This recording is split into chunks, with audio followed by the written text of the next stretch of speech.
કેમ છો વિદ્યાર્થી મિત્રો? આજે આપણે SYBA માં યુનિટ બીજું શરૂ કરીશું. તો યુનિટ બીજું શરૂ કરીએ તો પહેલાં જોઈ લઈએ શ્રમનો અર્થ અને તેના લક્ષણો. કોને શ્રમ કહેવાય? તો શ્રમ એટલે આપણે એટલી તો ખ્યાલ આવી શકે કે આપણે જે કાર્ય કરીએ છીએ એને શ્રમ કહેવાય. પરંતુ અર્થશાસ્ત્રની પરિભાષામાં શ્રમ એ કાર્ય કરવું નથી, પરંતુ જે વ્યક્તિ શારીરિક અથવા તો માનસિક શ્રમ કાર્ય કરે છે એના બદલામાં જો એને વળતર મળતું હોય તો જ એને શ્રમ કહેવામાં આવે છે. હવે દાખલા તરીકે કોઈ વ્યક્તિને બગીચામાં કાર્ય કરવાનો પોતાનો શોખ છે કે ફૂલ છોડ ઉછેરવા એ શોખ છે, એના શોખ માટે એ પોતે કાર્ય કરે છે અને એને વળતર નથી મળતું તો એને શ્રમ કાર્ય કહેવાશે નહીં. એટલે કે વળતરની અપેક્ષાએ જે કરવામાં આવે છે શારીરિક અથવા તો માનસિક કાર્ય એને આપણે શ્રમ કહેવામાં આવે છે. કુદરતી સાધનો અને શ્રમની મદદથી ચીજવસ્તુ કે સેવાઓમાં તૃષ્ટિગુણ ઉમેરવાની ક્રિયા વિનિમયના હેતુસર કરવામાં આવે તો તેને અર્થશાસ્ત્રમાં ઉત્પાદન કહેવામાં આવે છે. અહીં સ્પષ્ટ છે કે સ્વવપરાશ માટે થતું વસ્તુ કે સેવાનું ઉત્પાદન ગણાતું નથી. માત્ર કયું ઉત્પાદન ગણાશે? તૃષ્ટિગુણમાં ઉમેરો કરે છે અને પ્લસ વિનિમયના હેતુ માટે.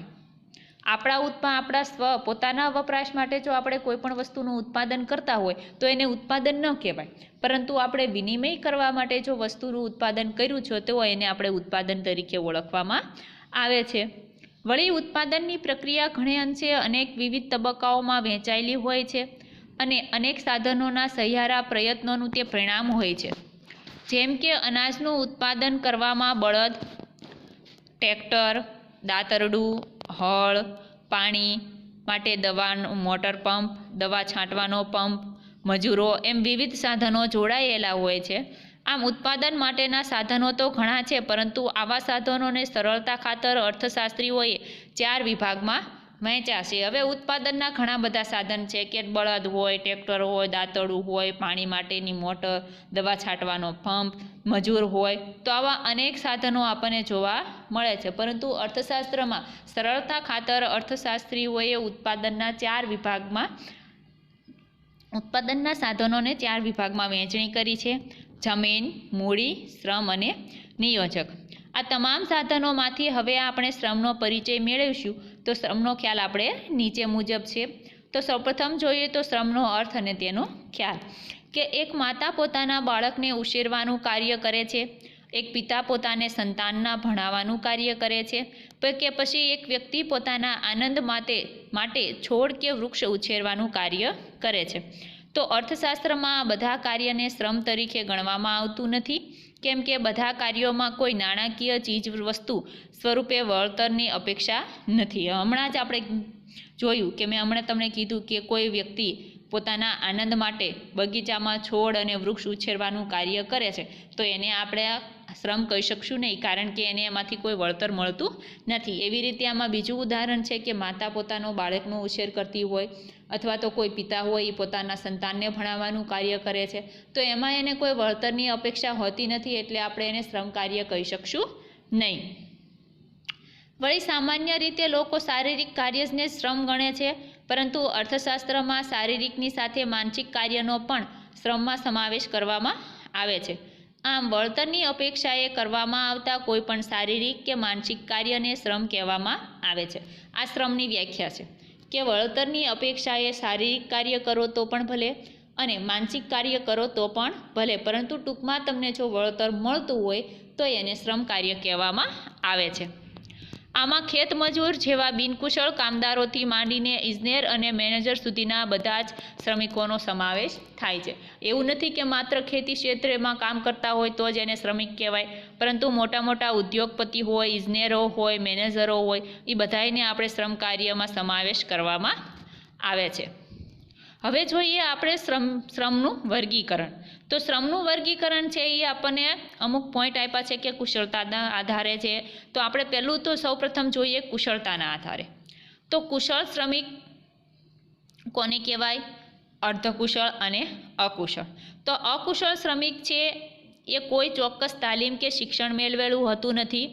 આ પ્રકારના શ્રમિકો શ્રમ કાર્ય સંબંધિત વ્યવસાયમાં મહત્ત્વની ભૂમિકા ભજવે છે અને આ પ્રકારમાં શ્રમિકોમાં વોચમેન, ઘરનોકર, ધોબી, સ્વીપર, પટ્ટાવાળા વગેરેનો સમાવેશ થાય છે. હવે કુશળતાને આધારે કીધું છે તો પહેલું આપણો પોઈન્ટ આવે છે અકુશળ શ્રમિક. તો અકુશળ શ્રમિક એટલે કે જેનામાં કોઈ શિક્ષણ નથી હોતું, કોઈ એને પ્રોપર તાલીમ નથી મેળવી હોતી, છતાં પણ પોતે શ્રમ કાર્ય કરે છે. તો એ કેવા પ્રકારનું શ્રમ કાર્ય કરે? એ વોચમેન તરીકેની ભૂમિકા ભજવે, ઘરમાં એક નોકર તરીકેની ભૂમિકા ભજવતો હોય, સ્વીપર હોય, કોઈ સંસ્થામાં પટ્ટાવાળાની જોબ કરતો હોય. તો આવું બધું જે કાર્ય કરે છે એ 100% શ્રમ કાર્ય છે, પરંતુ એ અકુશળ શ્રમિક તરીકે ઓળખાય છે. ત્યાર પછી આવે છે કે અર્ધકુશળ. તો અર્ધકુશળ શ્રમિકોમાં એવા શ્રમિકોનો સમાવેશ થાય છે જેઓએ તે ક્ષેત્રમાં સંપૂર્ણ તાલીમ નથી મેળવી, કોઈ સંસ્થા દ્વારા તાલીમ ન મેળવાતી હોય અને આપમેળે જો કોઈ કામ શીખી ગયા હોય તેવા શ્રમિકો અર્ધકુશળ કહેવામાં આવે છે. એટલે કે આપણે કોઈ જગ્યાએ તાલીમ મેળવવા નથી ગયા, પરંતુ આપણી જાતે આપણે શીખ્યા હોય તો એને શું કહેવામાં આવે છે? અર્ધકુશળ કહેવામાં આવે છે, જેને પ્રોપર તાલીમ નથી મેળવી. તો એમાં કોણ કોણ આવે છે? પ્લમ્બર, ઇલેક્ટ્રિશિયન, મિકેનિક, બાંધકામ શ્રમિકો વગેરેનો સમાવેશ આપણે અર્ધકુશળ શ્રમિકમાં કરવામાં આવે છે. ત્યાર પછી છેલ્લો પ્રકાર છે આપણો કુશળ શ્રમિકનો. તો કુશળ શ્રમિક કોને કહેવાય? કે કુશળ શ્રમિકોએ નિશ્ચિત પ્રકારનું હુનર અને આવડત તાલીમ દ્વારા મેળવી હોય. ડૉક્ટર, એન્જિનિયર વગેરે આ પ્રકારના શ્રમિકોમાં સમાવેશ થાય છે. હવે ડૉક્ટર છે એ અર્ધકુશળ અથવા તો અકુશળ ન કહી શકાય, કારણ કે આપણે તાલીમ વગરના કે ડૉક્ટર બની ગયા કે પોતાની જાતે શીખીને ડૉક્ટર બની ગયા? નહીં, એવું નથી. ડૉક્ટર છે એને પ્રોપર તાલીમ મેળવેલી હોય છે તાલીમ સંસ્થાઓ પાસેથી, એટલે એને આપણે ડૉક્ટર એટલે એને કુશળ શ્રમિક કહેવામાં આવે છે. એવી રીતે જે કોઈ નિશ્ચિત પ્રકારનું હુનર છે આપણામાં, આવડત છે, તો એ આપણે તાલીમ શિક્ષણ આપતી જે સંસ્થા છે એની પાસેથી મેળવું હોય તો એને આપણે કુશળ શ્રમિક તરીકે ઓળખાવી શકાય છે. આપણને 2 ઉદાહરણ આપ્યા છે, ડૉક્ટર અને એન્જિનિયરનું. તો ડૉક્ટર છે એને પણ તાલીમ મેળવેલી હોય છે, એન્જિનિયર છે એને પણ તાલીમ મેળવેલી હોય છે, એટલે એને આપણે કુશળ શ્રમિક તરીકે ઓળખાવી શકીએ છીએ. ત્યાર પછી આવે છે કે કામના પ્રકાર પર આધારિત. તો કામના પ્રકાર આવે છે શારીરિક શ્રમિક અને બૌદ્ધિક શ્રમિક. તો પહેલાં જોઈએ તો એવા શ્રમિકો જેઓ પોતાના કામમાં હાથ, પગ કે શરીરના અન્ય ભાગોનો ઉપયોગ કરતા હોય તો તેને શારીરિક શ્રમિક તરીકે ઓળખાવી શકાય છે. ટૂંકમાં શારીરિક શ્રમિક એટલે કે આપણે હાથ પગનો ઉપયોગ કરતા હોય, હાથ પગનો ઉપયોગ કરીને જે કાર્ય કરીએ છીએ એને આપણે શારીરિક શ્રમ કહેવામાં આવે છે. તો એવા કયા કયા ઉદાહરણ છે? જો આપણે ખેતી ક્ષેત્રે કાર્ય કરતા હોય એમાં પણ આપણા હાથ પગનો ઉપયોગ થાય છે, મકાનનું બાંધકામ કરતા હોય તો એમાં હાથ પગનો ઉપયોગ થાય છે. એટલે કે ટૂંકમાં એટલું યાદ રાખવાનું કે આપણા હાથ, પગ, શરીરના અન્ય કોઈ ભાગ, સંગીતકાર છે એ ગાવા માટે પોતાના મુખનો ઉપયોગ કરે છે, જીભનો ઉપયોગ કરે છે, જે સ્વર બહાર આવે છે, તો એ શું કરે છે? એ એક પ્રકારનું શારીરિક શ્રમ છે, એનું માનસિક શ્રમ નથી. માનસિક શ્રમ એટલે પોતાના મન ઉપર, પોતાની બુદ્ધિ ઉપર આધારિત હોય, એને આપણે બૌદ્ધિક શ્રમ એટલે કે બીજો પ્રકાર છે એને બૌદ્ધિક શ્રમ તરીકે ઓળખવામાં આવે છે. તો પહેલેથી જોઈએ તો બૌદ્ધિક શ્રમ કોને કહેવાય? કે આ પ્રકારના શ્રમિકોમાં તેમની બુદ્ધિ મહત્ત્વની ભૂમિકા ભજવતી હોય છે. જેઓ કામમાં પોતાની બુદ્ધિશક્તિનો ઉપયોગ કરે છે તેઓ આ પ્રકારના શ્રમિક કહેવાય છે. જેમ કે શિક્ષકો હોય, અધ્યાપકો હોય, ક્લાર્ક, મેનેજર, ઓફિસરો, સંસ્થાના અધિકારીઓ વગેરે જે હોય છે એને શું કહેવામાં આવે છે? બૌદ્ધિક શ્રમિક તરીકે ઓળખવામાં આવે છે. જેને આપણે કહીએ તો વ્હાઇટ કોલર એમ્પ્લોઈઝ તરીકે ઓળખી શકાય છે, અને જે શારીરિક શ્રમિક છે એને બ્લુ કોલર એમ્પ્લોય તરીકે ઓળખવામાં આવે છે.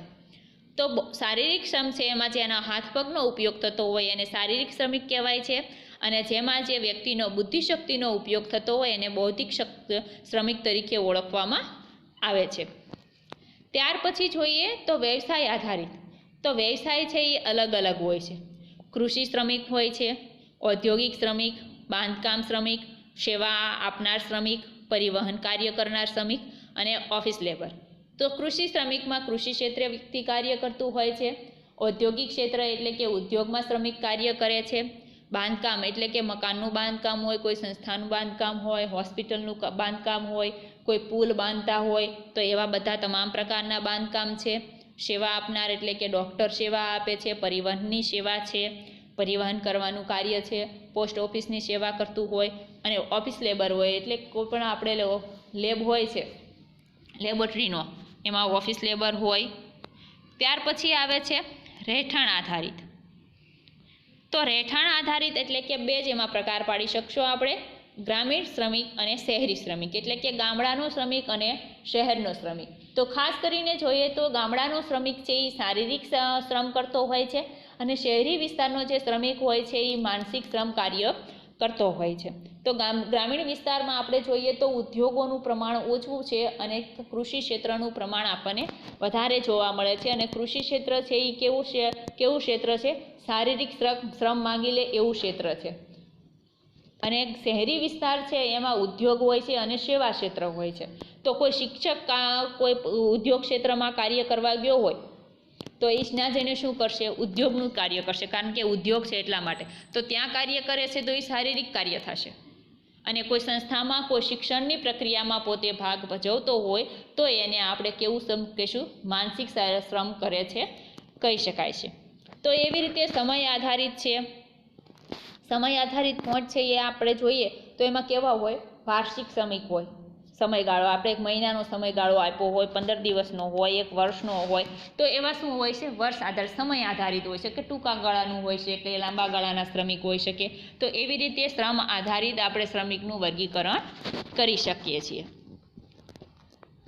ત્યાર પછી આપણે જોઈએ તો ભારતમાં ઔદ્યોગિક શ્રમની સમસ્યા અને તેના ઉકેલ માટે સરકારે લીધેલા પગલાં. તો આપણા સિલેબસમાં માત્ર ઔદ્યોગિક શ્રમની સમસ્યા છે, એના માટે સરકારે લીધેલા પગલાંની ચર્ચા આપણા સિલેબસમાં નથી. એટલે આપણે જોવાનું છે કે માત્ર જે શ્રમિક છે એની કેવા કેવા પ્રકારની સમસ્યા હોય છે. હવે આપણે કાર્ય કરીએ છીએ તો કેવી કેવી સમસ્યા હશે? તો આમાં લખ્યું છે કે ભારતમાં ઔદ્યોગિક શ્રમની સમસ્યાઓમાં મુખ્યત્વે પહેલાં તો કામની પરિસ્થિતિ, ઔદ્યોગિક આરોગ્ય અને સલામતી, સામાજિક સલામતી, મજૂરોની નીચી કાર્યક્ષમતા, ઔદ્યોગિક સંબંધોનો સમાવેશ થાય છે. તો અભ્યાસક્રમમાં માત્ર સમસ્યાઓના ઉપાયોનો ઉલ્લેખ કરવામાં આવ્યો છે, પરંતુ સમસ્યાની જાણકારી વિના સમસ્યાનો ઉકેલ કઈ રીતે જાણી શકાય? આથી નીચે શરૂઆતમાં સમસ્યાનું સ્વરૂપ ટૂંકમાં આપવામાં આવ્યું છે, ત્યારબાદ તેના નિરાકરણ માટે સરકારે લીધેલા પગલાંની ચર્ચા કરવામાં આવી છે. એટલે કે આપણી પાસે સમસ્યા હશે તો એનું નિરાકરણ થશે. એટલે કે આપણા સિલેબસમાં માત્ર સમસ્યાઓ પૂછી છે. તો પહેલાં જોઈએ કે ઔદ્યોગિક આરોગ્યની સમસ્યા. તો ઔદ્યોગિક આરોગ્યનો વિચાર બે રીતે કરવામાં આવે છે. સર્વસામાન્ય નાગરિકની દ્રષ્ટિએ પહેલાં જોઈએ તો સર્વસામાન્ય નાગરિક તરીકે કામદાર વર્ગને જે સર્વસાધારણ આરોગ્ય સેવા મળે છે તેમાંથી કામદારની દાક્તરી આવશ્યકતા પૂરી થાય છે. પહેલું જોઈએ સર્વસામાન્ય નાગરિક છે તો એને કઈ સુવિધા મળવી જોઈએ? સમસ્યા સ્વરૂપ કઈ છે? એની દાક્તરી એટલે કે હોસ્પિટલની સુવિધા. ત્યારબાદ આવશે વ્યવસાયિક જોખમ, એટલે કે વ્યવસાયમાં કેટલું જોખમ છે. જે ઉદ્યોગ ક્ષેત્રમાં પોતે કાર્ય કરે છે એમાં જોખમના આધારે તેને આપણે આરોગ્યની સેવા પૂરી પાડી શકીએ છીએ. ઔદ્યોગિક મથકોમાં કામદારોને માથે ઝઝૂમતા વ્યવસાયિક જોખમોની દૃષ્ટિએ ઔદ્યોગિક આરોગ્ય મહત્ત્વનું બને છે. દાખલા તરીકે કારખાનામાં ધૂળ અને ઝેરી દ્રવ્યોનું અસ્તિત્વ, અતિશય ઉષ્ણતા કે ભિન્નતા, અજવાળાની સદોષ વ્યવસ્થા, ઘોંઘાટ અને અસ્વચ્છતા, ભયાનક વાયુઓ અને બાષ્પોથી રક્ષણ જરૂરી બને છે. એટલે કે જોખમ આધારે. તો ઘણા ઉદ્યોગો એવા હોય છે કે જેમાં નકરી ધૂળ હોય, રચકણ ઉડતા હોય, ઝેરી વાયુઓ હોય, અતિશય આપણને ગરમ તાપમાન હોય. તો ઘણીવાર એવું બને છે કે ઠંડા વિસ્તારમાં પણ કાર્ય કરવાનું હોય છે. તો આવા જે જોખમો છે તો જોખમ સામે જે તે શ્રમિકને રક્ષણ મળવું જોઈએ. એક પ્રકારની આ એને સમસ્યા કહી શકાય. ઉદ્યોગોને તંત્રની જરૂર હોય છે તેમ માણસની પણ જરૂર હોય છે. આથી ઔદ્યોગિક આરોગ્ય શાસ્ત્રનો ઉદ્દેશ્ય માણસ અને યંત્ર વચ્ચે સમન્વય નિર્માણ કરવાનો હોય છે. યંત્રથી થતી માણસને હાનિ રોકવાનો પ્રયાસ ઔદ્યોગિક આરોગ્ય શાસ્ત્રએ કરવાનો હોય છે. એટલે કે ઉદ્યોગમાં જે રીતે યંત્ર જરૂરી છે એ રીતે વ્યક્તિ પણ જરૂરી છે. પરંતુ યંત્ર ઘણીવાર જોઈએ તો આપણે બગડી જાય છે તો એને રિપેર કરવામાં આવે છે. તો માણસ છે એ માણસને ઘણીવાર યંત્રમાંથી જ અમુક એવા ઝેરી દ્રવ્યો બહાર આવતા હોય છે જેને કારણે વ્યક્તિનું સ્વાસ્થ્ય બગડે છે. તો વ્યક્તિનું સ્વાસ્થ્ય બગડે એટલે કે એને હાનિ પહોંચે નહીં એવા પ્રયાસો આપણે ઔદ્યોગિક આરોગ્ય શાસ્ત્રે કરવાના હોય છે. આધુનિક ઔદ્યોગિક આરોગ્યશાસ્ત્ર અનેક પ્રકારના લોકોની સંયુક્ત કર્મભૂમિ છે. ડાક્ટર, ઇજનેર, રાસાયણિક શાસ્ત્રો, અધિકારી અને બીજા નિષ્ણાતો આ બધાના કૌશલ્યોનું સુભગ સંમિશ્રણ ઔદ્યોગિક આરોગ્યના પ્રશ્ન ઉકેલવા માટે જરૂર બને છે. આ બધા સાથે મસ્બત કરીને જ ઔદ્યોગિક દાક્તર રોગોનું મૂળ અને તેના અસરકારક ઉપાય યોજી શકે છે. આથી જ આજના ઔદ્યોગિક યુગમાં ઔદ્યોગિક દાક્તરી એક દાક્તરી વિજ્ઞાનની વિશિષ્ટ શાખા બનવા લાગી છે. હવે કોઈ પણ વ્યક્તિ છે, દાખલા તરીકે ડૉક્ટર છે, તો એ ડૉક્ટર પાસે આપણે ગયા હોય તો આપણા રોગનું મૂળ કયું છે, તો એ કયા કારણે પકડી શકશે કે આપણે કઈ જગ્યાએ કાર્ય કરીએ છીએ. આપણને એવું પૂછે કે તમે શું કાર્ય કરો છો, તો એ કાર્યમાંથી ઘણીવાર એવું બને છે કે કાર્ય કરવાથી આપણામાં રોગ ઉત્પન્ન થતો હોય, તો એવા રોગનું મૂળ જાણવા માટે એ પોતે ડૉક્ટર જે હોય છે એ આપણા કામની પરિસ્થિતિ જાણવાનો પ્રયાસ કરે છે. ત્યાર પછી આવે છે કે સલામતીની સમસ્યા. તો જે વ્યક્તિ કોઈ પણ ક્ષેત્રમાં દુકાનમાં કામ કરતો હોય, કોઈ ઉદ્યોગમાં કામ કરતો હોય, તો એના માટે સલામતીની સમસ્યા હોય છે. તો ઔદ્યોગિક મજૂરોનું જીવન જોખમોથી ભરેલું હોય છે. બિનસલામતી પ્રવૃત્તિને કારણે તેમને શારીરિક ઈજા અકસ્માત થવાનો ભય સતત રહેતો હોય છે. આ અકસ્માત માટે કાં તો તેઓ પોતાને જવાબદાર હોય અથવા તો કામના સંજોગોને કારણે, જેવા કે ખામીયુક્ત યંત્રો હોય, અપૂરતી પ્રકાશની વ્યવસ્થા, અપૂરતી હવા ઉજાસ, અસલામત માલ સામાન અને સાધનોનો ઉપયોગ, પ્લાન્ટ અથવા તો દુકાનમાં અવરજવર માટે યંત્રોની ગોઠવણી માટે, કાચા માલના સંગ્રહ માટે અને તૈયાર માલ માટેની અપૂરતી જગ્યા વગેરે પરિબળો જવાબદાર હોય છે.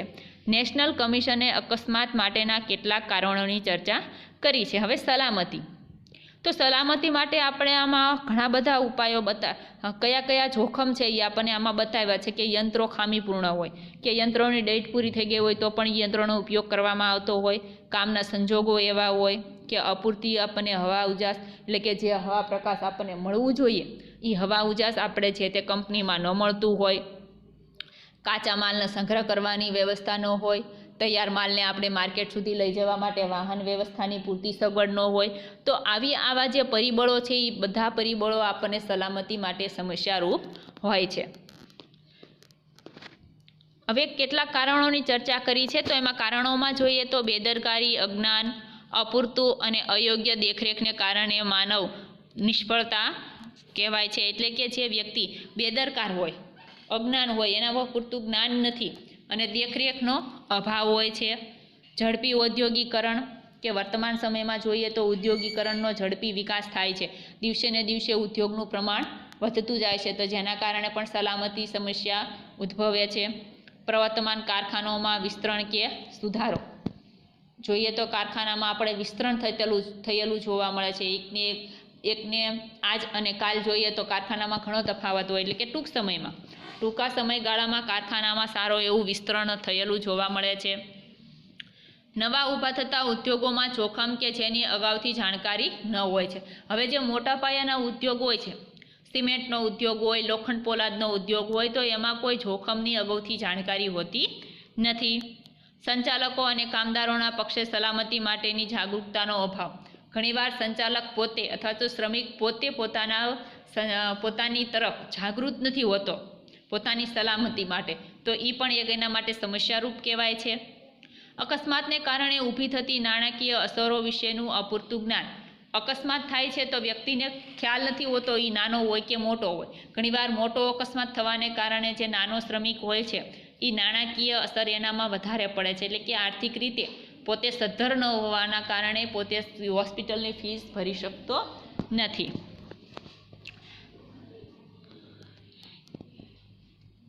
વિદેશોમાં થયેલ સંશોધનોને આધારે અકસ્માત માટેના કેટલાક કારણો આ પ્રમાણે દર્શાવી શકાય છે.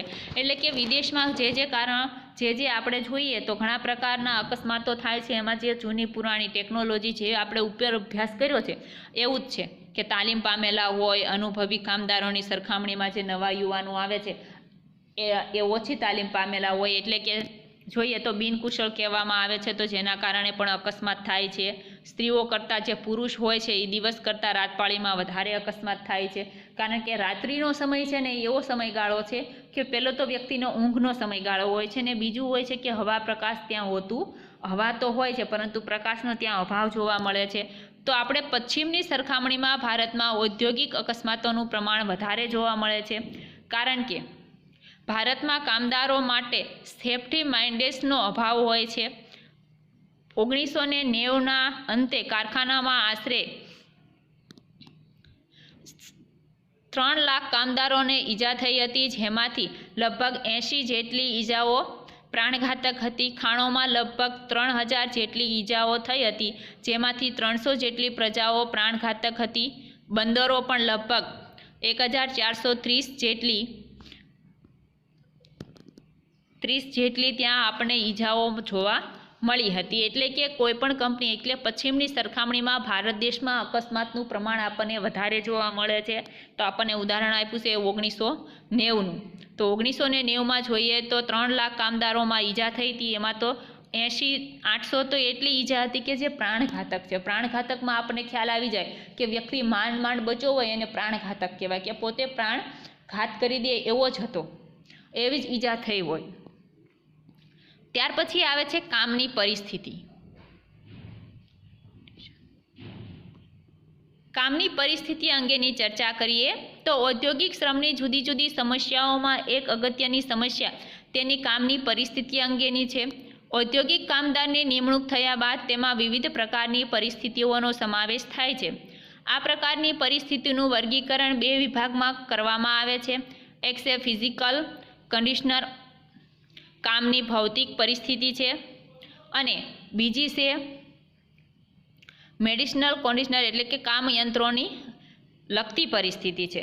તો કામ ભૌતિક પરિસ્થિતિમાં શ્રમિક જે સ્થળે કામ કરે છે ત્યાં ચોકસાઈ, પ્રકાશ, ગરમી કે ઠંડક, હવા, ઉજાસ, કામના સમયે કેટલીક પાયાની સવલતો જેવી કે પીવાના પાણીની વ્યવસ્થા, થૂકવાની, સંડાસ, પેશાબખાનાની વ્યવસ્થા તથા દિવસના કામનો સમયગાળો, કામના કલાક, કામનું પ્રમાણ જેવી બાબતોનો સમાવેશ થાય છે. એટલે કે કામની ભૌતિક પરિસ્થિતિ એટલે કે જે જગ્યાએ આપણે કાર્ય કરવા માટે જઈએ છીએ કામ માટે, ત્યાં ચોખ્ખાઈ કેવી છે.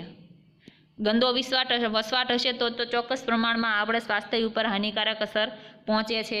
પ્રકાશ મળે છે, ગરમીનું વાતાવરણ કેવું છે, ઠંડક, કામના સમયે કેટલીક પાયાની સુવિધા એટલે કે વ્યક્તિને પીવા માટેનું પાણી ચોખ્ખું જોઈએ, થૂકવાની વ્યવસ્થા હોય, આપણે વોશરૂમની વ્યવસ્થા છે કે નહીં, તો આવી તમામ બાબતો છે. ત્યાર પછી બીજી વ્યવસ્થા છે કે કામનો સમય કેવો છે, કામના કલાકના પ્રમાણે સામે વેતન છે. આવી બાબતોનો સમાવેશ પણ આપણે કામની ભૌતિક પરિસ્થિતિમાં કરાય છે. જ્યારે કામની યંત્રોને લગતી પરિસ્થિતિ એટલે કે યંત્રોનો વધતો જતો ઉપયોગ, મશીનિકલ કહેવાય ને, કે જે મશીન દ્વારા જે ઉદ્ભવતો હોય છે. એટલે કે મશીન એક યંત્ર છે, યંત્ર કયો કે મશીન કયો બધું એક જ છે. તો માણસ છે એ યંત્ર નથી, યંત્રવત પોતે કાર્ય કરે છે, કાર્ય કરી શકે માણસ યંત્રની જેમ, પરંતુ એને યંત્ર જ કેવો હોય તો કહી શકાય નહીં, કારણ કે યંત્ર છે એ નિર્જીવ છે અને શ્રમનું સજીવ સાધન, શ્રમ પોતે એક જ સજીવ સાધન છે ઉત્પાદનનું. જ્યારે કામની યંત્રોને લગતી પરિસ્થિતિમાં યંત્રોનો વધતો જતો ઉપયોગ, ઔદ્યોગિક પ્રક્રિયાઓનો સમાવેશ થાય છે.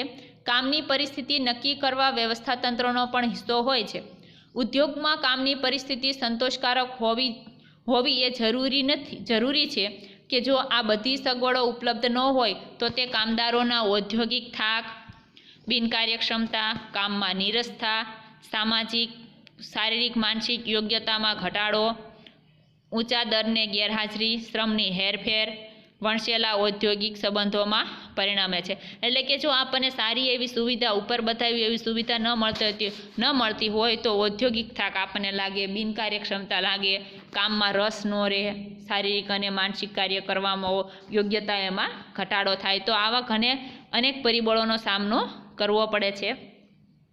ત્યાર પછી જોઈએ તો છેલ્લી સમસ્યા છે સામાજિક સલામતીની સમસ્યા. તો આજની ઉત્પાદન વ્યવસ્થામાં યંત્રોનો મોટા પાયા પર અને વ્યાપક ઉપયોગ થતો હોવાથી કામદારને વિશાળકાય અને ભારે જટિલ યંત્રોની વચ્ચે રહીને કામ કરવું પડે છે. તો આના ફળ સ્વરૂપે અકસ્માત, ઈજા અથવા તો માંદગીના ભોગ બનવું પડે છે. આ ઉપરાંત ઉત્પાદક એકમ બંધ પડવાથી કે અન્ય કોઈ કારણસર કામદારે બેકાર બનવું પડે છે. વૃદ્ધાવસ્થામાં ત્યારે બેકાર બને છે ત્યારે તેના જીવન નિર્વાહનો પ્રશ્ન ભારે વિકટ બને છે. આ બધાયમાંથી મજૂરને સામાજિક સલામતી પૂરી પાડવાની સમસ્યા સર્જાય છે. એટલે વર્તમાન સમય જોઈએ તો આપણે મોટા ઉદ્યોગનો સમયગાળો છે, તો ત્યાં ઉદ્યોગનું પ્રમાણ છે તો મોટા યંત્રો હશે, તો યંત્રોની સાથે કામ કરવું ખૂબ જ અઘરું છે, કારણ કે યંત્રોમાં ઘણીવાર અકસ્માત થાય છે, માંદગીનું પ્રમાણ પણ સર્જાય છે. તો ઘણીવાર એવું બને છે કે યંત્રો કામ કરતા હોવાથી શ્રમિકોને બેકાર બેસી રહેવું પડે. તો શ્રમિકની બેકારી છે એ એના વૃદ્ધાવસ્થામાં શું બનશે? એક સામાજિક સલામતીનો એક પ્રશ્ન, એટલે કે જીવન ધોરણનો પ્રશ્ન. પોતે કઈ રીતે પોતાનું જીવન નિર્વાહ કરવું, એક વિકટ પ્રશ્ન તેની સ્વરૂપ આગળ રજૂ થાય છે. તો સામાજિક સલામતી એક એવી વ્યવસ્થા છે કે જે હેઠળ કામદારોને માંદગી, ઈજા, અકસ્માત, બેકારી, વૃદ્ધાવસ્થા જેવા સામાજિક જોખમો સામે સલામતી પૂરી પાડે છે. આ યોજનાઓનો મૂળભૂત ઉદ્દેશ્ય મજૂરોને આકસ્મિક આપત્તિના સમયે ન્યૂનતમ જીવન ધોરણની બાંહેધરી આપવાનો, એટલે કે સામાજિક સલામતીની જે યોજના હોય છે એમાં જે તે મજૂરને જો અકસ્માત થયો હોય છે તો અકસ્માતના સમયે ન્યૂનતમ જીવન ધોરણની બાંહેધરી આપે છે કે પોતે જે તે કંપનીનો માલિક છે એને બાંહેધરી આપી હોય છે કે કોઈ શ્રમિકને અચાનક અકસ્માતમાં કદાચ મૃત્યુ થયું હોય, ઈજા થઈ હોય, કદાચ કોઈનો એક હાથ કપાઈ ગયો હોય, પગ કપાઈ ગયો હોય, તો એને લાઈફ ટાઈમ, એટલે કે જ્યાં સુધી જીવે ત્યાં સુધી એનું જીવન ભરણ પોષણ પોતે કરે છે. આવી સમાજવાદી સમાજ રચનાઓ અને કલ્યાણ રાજ્યનો આદર્શ મૂર્તિમંત્ર બનાવવો હોય તો આવી યોજના અનિવાર્ય છે. સામાજિક સલામતીની યોજના ઔદ્યોગિક શાંતિ જાળવવામાં પણ ઘણી જ સહાયક નીવડે છે. તો આ સામાજિક સલામતીની યોજના છે એ માનવતાની દૃષ્ટિએ જોઈએ તો હોવી જોઈએ, કારણ કે વ્યક્તિની સલામતી જળવાય છે એટલા માટે. તો વિદ્યાર્થી મિત્રો, અહીંયા આપણે પહેલા યુનિટનો એ બે ક્વેશ્ચનની ચર્ચા કરી છે. ત્યાર પછી આગળના ક્વેશ્ચનની ચર્ચા આપણે આવતા લેક્ચરમાં કરીશું. થેન્ક યુ વિદ્યાર્થી મિત્રો.